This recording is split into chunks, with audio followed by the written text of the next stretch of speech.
نبی کریم صلی اللہ علیہ وآلہ وسلم کا فرمان ہے، بلا شبہ انسان کا رزق اس کو موت سے بھی زیادہ شدت سے تلاش کرتا ہے۔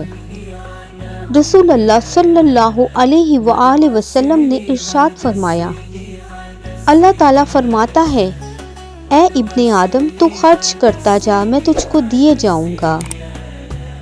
نبی کریم صلی اللہ علیہ وآلہ وسلم نے ارشاد فرمایا کہ اگر تم اللہ پہ اس طرح بھروسہ کرو جس طرح اس پر بھروسہ کرنے کا حق ہے، تو تمہیں اس طرح رزق دیا جائے گا جس طرح کے پرندوں کو رزق دیا جاتا ہے۔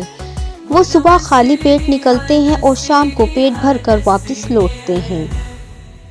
رسول اللہ صلی اللہ علیہ وآلہ وسلم نے ارشاد فرمایا، خیرات کو مت روکو ورنہ تمہارا رزق بھی روک دیا جائے گا۔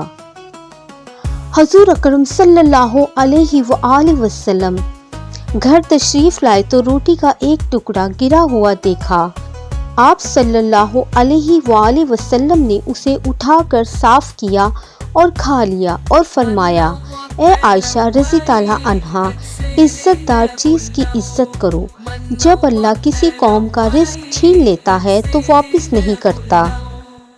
پیارے دوستو، مزید اس طرح کی ویڈیوز دیکھنے کے لیے چینل کو سبسکرائب کریں۔ برائے مہربانی ویڈیو پسند آئے تو لائک اور شیئر کریں۔ جزاک اللہ۔